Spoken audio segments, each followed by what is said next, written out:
I think here's the most important point. There are residents who lived in Washington, D.C. their entire lives. Their parents lived here. Their grandparents lived here.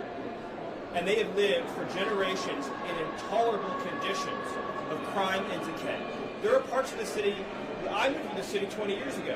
There are places where I've seen graffiti that has been untouched for 2 decades. There are homeless encampments that have made it impossible for families to use public parks and public recreation for as long as I've lived here.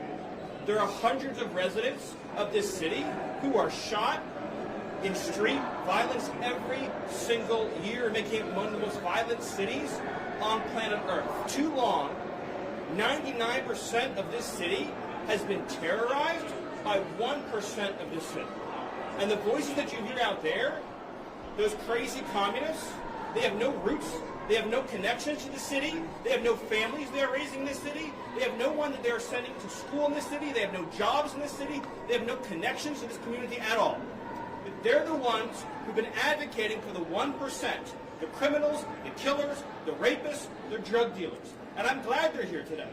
Because me, Pete, and the Vice President are all going to leave here, and inspired by them, we're going to add thousands more resources to this city to get the criminals and the gang members out of here.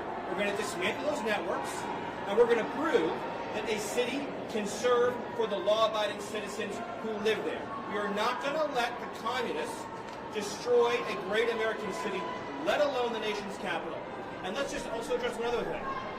All these demonstrators that you've seen out here in recent days, all of these elderly white hippies, they're not part of this city and never have been.